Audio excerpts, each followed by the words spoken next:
Donc, moi, je suis Bruno Catteau, je suis chez Lucas depuis toujours. C'est ma seule expérience professionnelle. J'ai commencé comme développeur. Ensuite, au moment du passage au mode SaaS, je me suis occupé de l'infrastructure. Et depuis 5 ans, je m'occupe beaucoup des ressources humaines, des talents chez Lucas pour constituer la meilleure des équipes et fidéliser nos salariés. Alors, donc on va parler IA et on va commencer par un petit quiz, un petit jeu pour arriver à savoir qu'est-ce qui est du domaine de l'IA ou qu'est-ce qui est du domaine de l'algorithme. L'algorithme, c'est du code et l'IA, c'est tout ce qui nous entoure en ce moment pour le meilleur et pour le pire. Vous êtes prêts? Alors, à votre avis, aujourd'hui en 2026, est-ce que la traduction, elle est algorithmique ou neuronale? Donc, ceux qui pensent que la traduction est algorithmique, vous levez la main. C'est-à-dire le résultat de code par rapport au résultat de traitement de l'IA. Et neuronal. Google Traduction a vraiment fait, par exemple, la bascule en 2015. C'est la même application, mais c'est une autre façon de gérer la traduction. Et aujourd'hui, la qualité est bien meilleure.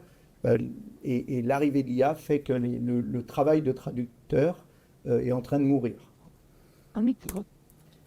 Alors, l'OCR, la reconnaissance des justifs dans note de frais, mais aussi la reconnaissance des caractères par rapport à une image, est-ce qu'à votre avis, c'est algorithmique ou neuronal, donc via l'IA?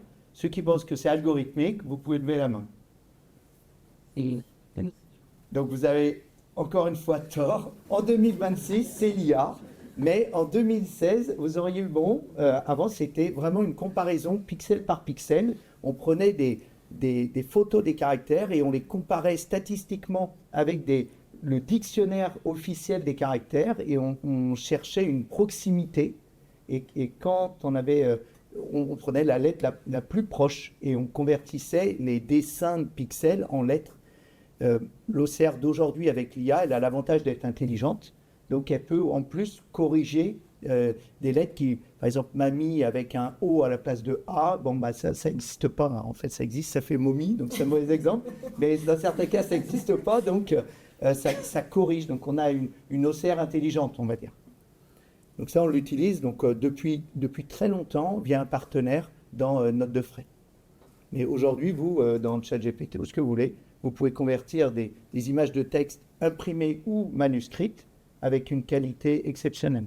Donc c'est vraiment accessible à tout le monde. Alors, la distribution des fiches de paye. Est-ce qu'en 2026, chez Lucas, quand on distribue des fiches de paye via notre outil de rémunération, est-ce que cette distribution elle est algorithmique ou neuronale? Donc ceux qui pensent que c'est algorithmique, lèvent la main. Voilà. Et bien, ce coup-ci, vous avez bon. Elle pourrait être assistée par l'IA, mais c'est tellement critique, la fiche de paye en France, qu'on ne peut pas se permettre une hallucination. Et hop, je donne la fiche de paye de Bernard à Joseph et on a un drame. Donc, nous, avec l'algorithme, on a quelque chose de très précis, très traçable, très explicable, et c'est utile pour la distribution. Alors, on fait un pas de côté. Moi, je suis apiculteur sur mes week-ends. Et donc, la détection d'un frelon asiatique, là, à votre avis, est-ce que la détection et le petit trait, le petit cercle orange, est-ce qu'il a été fait via un algorithme ou un traitement d'IA? Donc, ceux qui pensent que c'est algorithme, vous levez la main. Donc, tout le monde pense que c'est IA. Et en fait, c'est algorithmique, parce que ça a quelques années, et j'utilisais un tout petit ordinateur, et voilà, je n'étais pas au niveau. Donc là, ce que je fais, c'est je détecte la couleur caractéristique du frelon asiatique, et je fais un cercle autour pour dire que c'en est un. Et on voit l'erreur, la feuille de bouleau au coucher du soleil, qui est très proche d'un frelon asiatique. Et donc, au niveau couleur. Et donc, si j'avais fait avec l'IA, j'aurais fait comme ça. Détection inventaire des insectes qui ressemblent, donc abeilles, guêpes, frelons et frelons asiatiques et européens. On nourrit une IA, on entraîne une IA, c'est ça le terme, avec des abeilles puis des frelons. Et ensuite, on récupère devant une ruche la capacité à classifier les éléments de façon très précise. Voilà. Donc, pas de côté terminé. Chez Lucas, on utilise donc des algorithmes à 99% et de l'IA 1%. On utilise le meilleur des deux mondes. Donc l'IA aujourd'hui qu'on utilise, c'est des LLM. Donc LLM, c'est des larges langages, des modèles de langage, donc particulièrement efficaces sur la gestion des mots, des phrases, des langages. Donc les langages humains, français, italien et compagnie, donc des traductions, des synthèses, mais aussi des langages informatiques. L'IA est aussi forte en SQL ou en C# qu'en anglais et en italien. Pour elle, c'est la même chose. Donc, on utilise dans nos softs de l'IA pour tout ce qui est gestion des mots et on utilise en amont du code qu'on fait de l'IA pour faciliter la vie des développeurs. Mais à la fin, ce qui tourne en production, c'est du code compilé. Donc, à l'avantage d'être très précis, très traçable. Donc 99% de notre code, de ce qui tourne chez Lucas, est du code. Alors, en soi, c'est du code. Pardon? L'IA en soi, c'est du code. Alors, c'est là où c'est la frontière quand même. Oui, mais c'est un traitement statistique.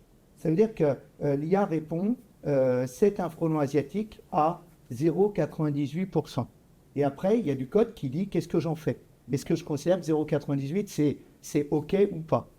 Mais il y a toujours cette petite limite-là. Et là, je parle de classification d'image, mais dans d'autres domaines, ça propose la réponse. C'est-à-dire, c'est un frelon, donc ça a décidé pour nous à 0,98, je considère que c'est bon. Oui. Mais ça reste un traitement informatique d'un code. Oui, mais non déterministe. C'est vraiment clé. Si on demande à l'IA, fais-moi un poème sur Lyon, et qu'on lui redemande juste après, fais-moi un poème sur Lyon, on aura deux poèmes différents. Je pense que sur la gestion des rémunérations, vous préférez que deux demandes à 2 jours d'écart fassent exactement la même chose. Donc c'est vraiment clé ça. Sur une synthèse d'engagement, on aura l'équivalent d'un poème, c'est-à-dire quelque chose qui sera différent si on fait plusieurs fois la demande. Donc le côté déterministe du code, c'est clé pour nous. C'est ma gueule. Alors, Ask Lucas, c'est un assistant IA. Je vais rentrer dans le détail. Et pourquoi on s'est intéressé à ça? Depuis novembre 2022. Alors, qu'est-ce qui s'est passé en novembre 2022? ChatGPT. ChatGPT qui a permis de donner accès à n'importe qui via un navigateur et un compte Google à l'IA, à une forme d'IA. Et donc, ça a été une révélation pour beaucoup de « OK, je touche à l'IA ». Et ça a changé les habitudes. Maintenant, les humains et donc les salariés, pas les salariés, mais les clients, les utilisateurs finaux de nos clients ont l'habitude qu'on leur réponde à leurs questions. C'est-à-dire qu'on n'accepte plus aujourd'hui en 2026, voici la convention collective, débrouille-toi. Et quand on pose une question, on s'attend à avoir une réponse sur mesure et la source citée qui nous permet d'aller vérifier que c'est vrai. Donc, Ask Lucas, ça a vraiment été pensé autour de ce changement de paradigme, répondre à l'utilisateur. Alors, avant, je vais rentrer en détail, enfin pas en détail, mais rapidement, sur quelques utilisations de l'IA qu'on a et que vous avez dû voir pour les clients dans nos applications. Donc, des petits éléments vraiment permis par la notion de LLM, donc c'est-à-dire les modèles qui gèrent très bien les mots. Donc la traduction automatique, ça c'est dans l'engagement. Si votre société elle est multi-langue, multi-pays, quand vous faites votre questionnaire avec les questions et le titre en français, vous pouvez très facilement être assisté pour la traduction dans différentes langues. Dans Performance, on a une option, pas une option, mais une proposition de reformulation des objectifs SMART. Donc, vous mettez vos objectifs rapidement et l'IA vous challenge, vous propose des verbes d'action, vous propose de les objectiver, vous propose de faire apparaître une date de fin de trimestre pour rendre vos objectifs, enfin les objectifs de vos collaborateurs meilleurs. Dans recrutement, on a de l'OCR intelligente, donc c'est-à-dire qu'on est capable de lire les CV et de les structurer. Donc un CV, ça a toujours un peu les mêmes données, le parcours académique et puis le parcours professionnel. Nous, on les récupère et on les range dans des tables très précises pour pouvoir ensuite les présenter de façon homogène à vous, qui gérait les recrutements. On va avoir une autre utilisation qui est pas évidente, c'est être capable de matcher une offre d'emploi avec un CV.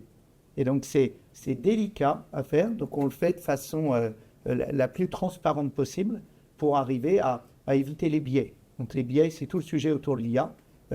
L'IA s'est entraînée sur tout Internet. Internet est rempli de biais. Et donc, comment on fait pour éviter les biais d'Internet quand on utilise une IA? Et donc, nous, notre principe, c'est d'anonymiser les CV au moment du matching. Donc, on cherche à matcher une offre d'emploi avec un CV sans savoir si la personne, c'est un homme, une femme, si elle a des origines différentes du pays, de la société et compagnie, pour arriver à ce que ce soit matché de la façon la plus objective possible. Sur engagement, donc là, c'est assez facile des synthèses. Nous, on est 800 chez Lucas. Quand on fait une enquête, on a 800 réponses, on a des commentaires. Et donc, ça ne remplace pas l'analyse fine des commentaires. Par contre, ça permet d'avoir une tendance. Donc, moi, je lis cette synthèse avant de rentrer dans le détail des commentaires. Alors, je passe à la démo. Donc, je vais vous montrer en réalité. Donc là, on est sur la home de Lucas pour avoir de la matière intéressante. Donc, alors on est en bêta actuellement, donc ça, vous ne l'avez pas, sauf si vous êtes dans les 13 clients élus, mais vous ne l'êtes pas, donc vous ne le voyez pas. Vous allez le voir bientôt, il y aura la roadmap affichée. Donc, du coup, l'intérêt là, c'est d'avoir un formulaire unique qui peut accéder à l'ensemble des datas que l'utilisateur connecté a le droit de voir. Donc, on désilote les applications et on peut faire des demandes un peu croisées. Alors, j'ai préparé des questions. Donc, par exemple, je cherche à organiser, je vous le lis parce que vous ne le voyez peut-être pas, je cherche à organiser une réunion avec mon équipe la semaine prochaine en présentiel. Propose-moi le meilleur jour et le meilleur site. Donc, il va réfléchir. Là, on est en live, hein, donc il y a un petit risque.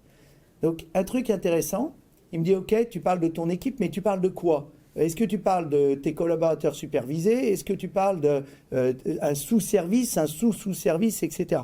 Donc moi, pour la démo, je demande juste les 7 collaborateurs supervisés. Donc là, il se remet à réfléchir. Il expose de façon transparente ce qu'il fait. Donc là, il demande à Office. Donc Office, c'est notre logiciel de gestion du télétravail du site. Et donc, ça nous permet de dire, OK, je te recommande d'organiser ta réunion le 30 mars à Nantes. C'est là où il y a le plus de personnes. Et donc, si je vous montre Office, donc la semaine prochaine, effectivement, le lundi et mardi, des personnes que je gère, tout le monde est à Nantes, ou quasi tout le monde. Donc, c'est là le plus intéressant. Et c'est normal parce qu'on se voit lundi. Donc, c'est pour ça qu'il nous dit ça. Bon. Donc, pour éviter les problèmes de contexte, j'ouvre une nouvelle fenêtre. Et donc là, je vais vous montrer, par exemple,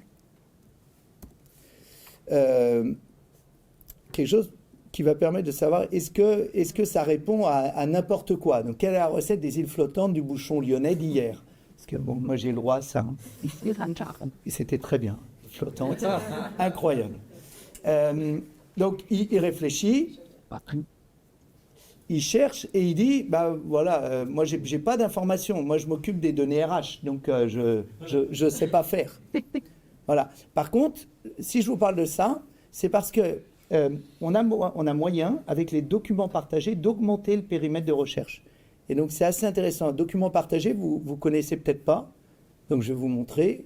C'est comme une GED. Et donc, on a la possibilité de rajouter des éléments, règlement intérieur, la charte de télétravail, la charte informatique, la politique de frais. Et moi, j'ai rajouté aussi une FAQ IT, donc ça veut dire les 30 ou 40 questions les plus posées à l'intérieur de Lucas sur les problèmes de PC. Et donc, ces informations-là, elles sont utilisées dans Ask Lucas, du coup, exploitées si besoin. Donc, je vais poser une question associée. Donc, j'ai renversé de l'eau sur mon PC. Qu'est-ce que je dois faire? Donc, en temps normal, il nous raconterait la même chose que les îles flottantes. Je ne sais pas. Mais là, on va le voir réfléchir. Il va demander un document partagé. Il va voir si ma question, elle répond. Et donc, il répond la procédure officielle à suivre, si tu as renversé de l'eau, éteins l'ordinateur immédiatement et compagnie. Donc, c'est-à-dire qu'il est augmenté. Il est capable de répondre à ce sujet-là, parce qu'on lui a donné les données.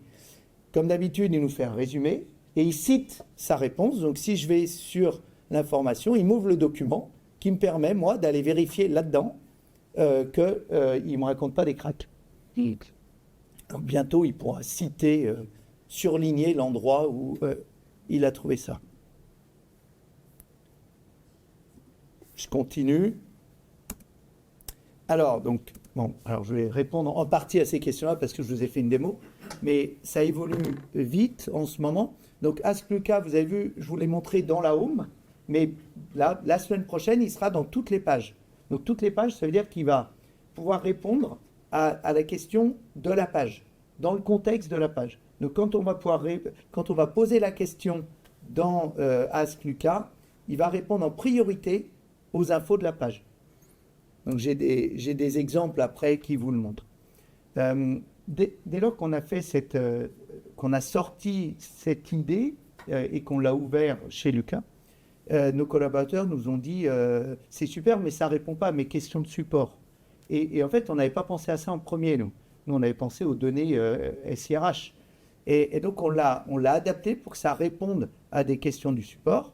Donc, vous êtes dans un contexte particulier, c'est-à-dire que vous êtes des clients indirects vis-à-vis de nous. Donc, vos questions de support, elles arrivent directement à Dimo.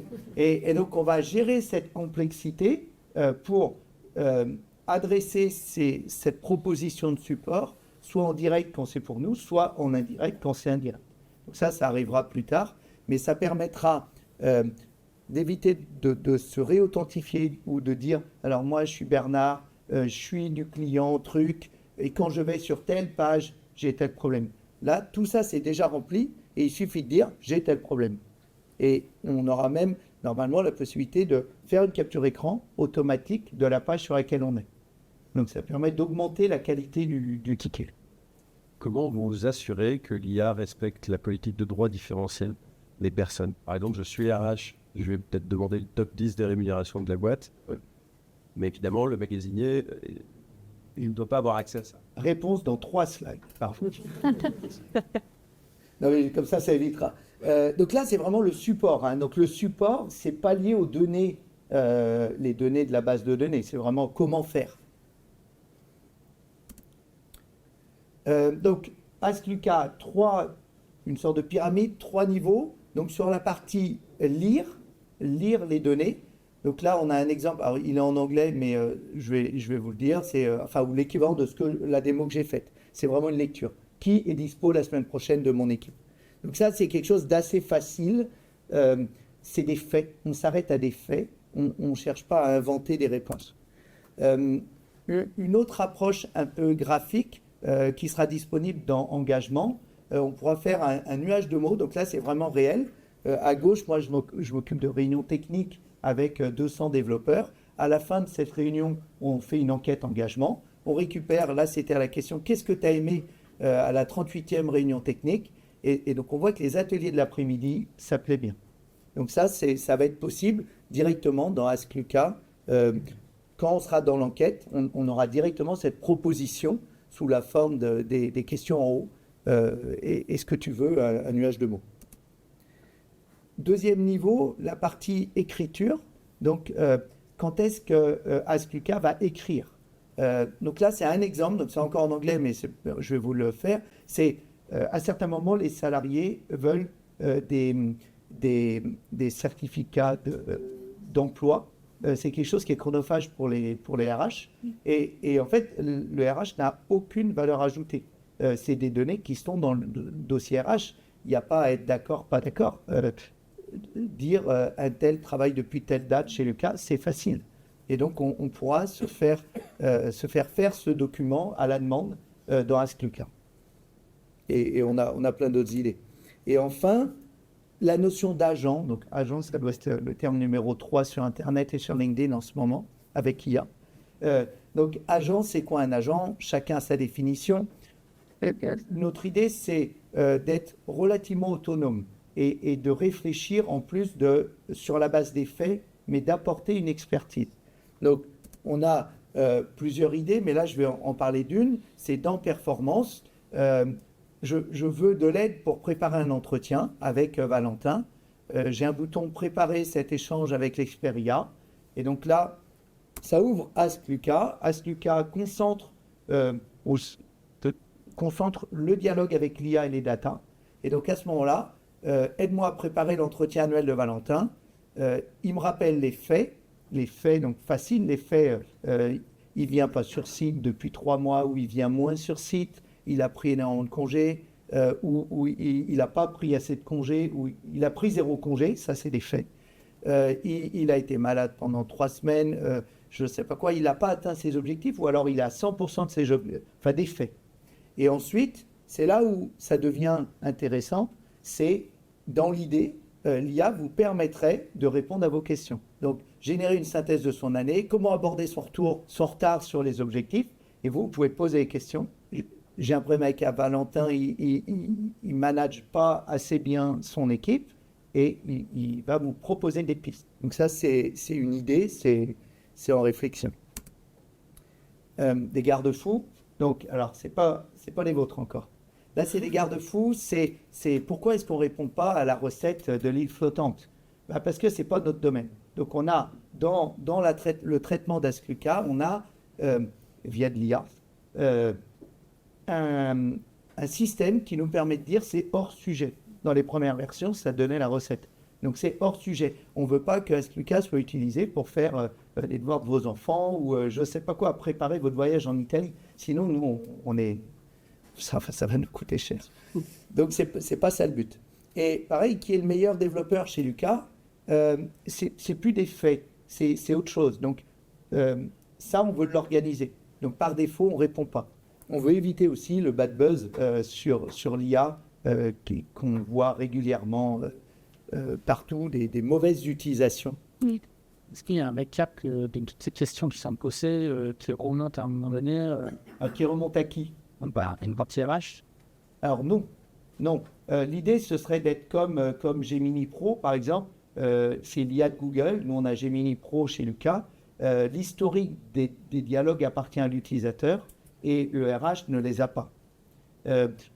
En dernière slide, je vous parlerai des logs. Nous, dans cette phase de bêta, c'est hyper intéressant d'avoir les questions posées, les réponses répondues pour savoir à quel point on est à côté.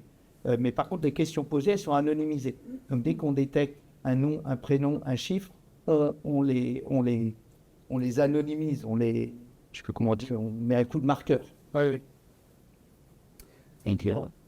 Alors, la feuille de route théorique, aujourd'hui, on déploie, donc on est déjà déployé sur une quinzaine de clients, mais l'application a énormément évolué, donc on va refaire un déploiement très prochainement.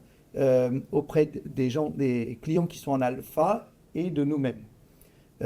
Ensuite, on va monter en puissance, on va ouvrir la partie support pour tout le monde assez rapidement, et la partie dialogue avec les data et l'IA progressivement aussi.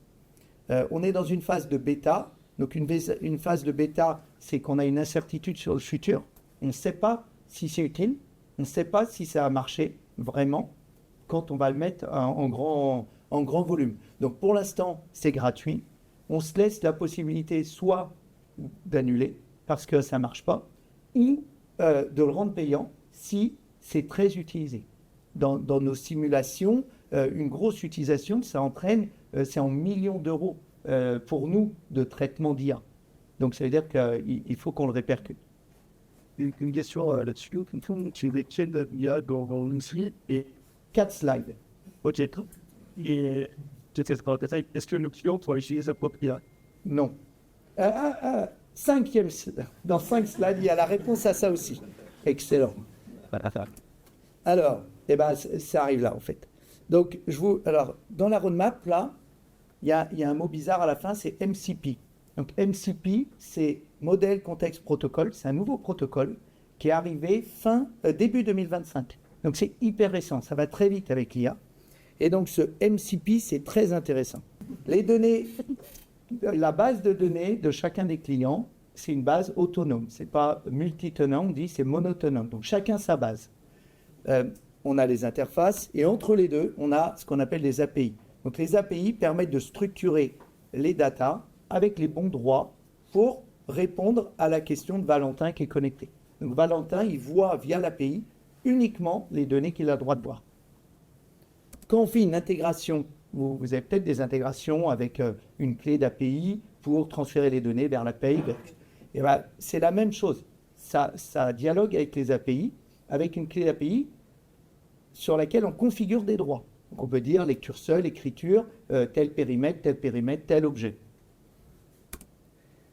AskLucas, ça amène quelque chose de nouveau. Parce que ce n'est pas une machine derrière, parce que l'interface du haut, en fait, elle pose la question sous la forme d'un langage machine. Là, on est en langage naturel. Quelle est la date la meilleure? Voilà, c'est une nouvelle façon de poser la question. Et la conversion entre langage naturel et API, parce que notre API, elle n'est pas suffisamment connue pour être dans les langages maîtrisés d'un LLM. Le LLM, il a français, anglais, machin, C#, truc chouette, mais pas API Lucas. Donc dans ce cas-là, on utilise ce qu'on appelle le MCP et des outils. Et donc les outils permettent la conversion avec une IA interne, la conversion entre langage naturel et nos API. Et c'est ça qui permet de faire la conversion entre j'aimerais trouver un truc pour mon équipe et le bon résultat de l'API. Je vous avais dit que c'était un peu technique. Hein. Et donc là, deuxième réponse à la deuxième question, est-ce qu'on peut le faire avec notre API à nous? Et bien à la fin de l'année, on va sortir le MCP. Et donc le MCP, ça va vous permettre d'utiliser les datas de votre instance avec une authentification O2, voilà, mais avec votre IA, donc l'IA de votre entreprise. Donc ça, c'est un peu le futur. Hein. Peut-être pas encore pour vous, mais ça va arriver. Donc, on utilise de l'IA, l'IA accède aux données, donc on respecte, alors je ne sais pas si j'ai assez insisté sur ça, mais on respecte à chaque fois les API. Et c'est là où le protocole MCP nous plaît, parce qu'il se base, c'est la flèche verticale, il se base sur les API Lucas. C'est-à-dire que via AskLucas, ce n'est pas une ruse pour accéder à des données que vous ne voyez pas dans les applications. Vous verrez exactement les mêmes choses via AskLucas ou via les API, c'est-à-dire via les interfaces. Ça, c'est clé. Hein. Et c'est pour ça qu'on y allait. Puisqu'il y a certains outils du commerce qui font que le MCP tape directement dans les datas. Et ils tentent de contrôler ça avec de l'IA. Bon, bah, c'est pas bon. Donc, utiliser de l'IA, c'est sympa, mais ça impose aussi une forme de responsabilité. Donc, nous, on teste. Donc, les tests pour le code, c'est facile, parce que c'est déterministe. Donc, ça fait toujours la même chose. Donc, quand le test est validé, on est sûr qu'ensuite, dans toute la vie du code compilé, ça se passera bien. Avec l'IA, c'est plus compliqué. On peut faire un test où c'est nickel, et puis la recette de l'île flottante, elle réapparaît plus tard. Donc, c'est pas évident. Donc, on a mis en place des nouveaux tests qui nous permettent de garantir, enfin d'être suffisamment sûr pour ouvrir cette technologie. Les logs ou les journaux, c'est l'enregistrement des questions anonymisées et des réponses. Et donc, nous, régulièrement, on vérifie que c'est pas parti en vrille en termes de réponses. Donc là, pour l'instant, on est très satisfait. On a demandé à l'IA d'être assez peu créative pour se baser sur des faits. Évaluer, améliorer, donc ça on le fait toujours, mais on le fait particulièrement là. Et la traçabilité de la data, c'est clé pour nous. C'est-à-dire quand on vous présente un résumé ou une explication, en dessous, il y a le lien vers l'application ou les applications qui ont permis de répondre à cette question. Donc ça, c'est clé. La confiance. On a besoin que les premières expériences avec l'IA soient rassurantes. Si tout le monde commence par une grosse erreur, on va dans le mur. Donc c'est vraiment clé pour nous. J'ai essayé de faire une synthèse de nos engagements. Donc l'IA utilisée pour ce qu'elle fait le mieux. Donc on ne va pas utiliser l'IA pour distribuer les feuilles de paye. On ne va pas non plus utiliser l'IA pour gérer la compta ou le nombre de congés payés. Le code le fait très très bien. Donc on ne l'utilise pas pour ça. L'IA propose, l'utilisateur dispose. on essaye de le faire au maximum, c'est-à-dire que l'IA vous propose une traduction et vous pouvez ne pas l'utiliser, vous propose des objectifs plus smart, mais vous pouvez ne pas les utiliser. L'IA respecte les droits configurés, c'est pour vous, via les API.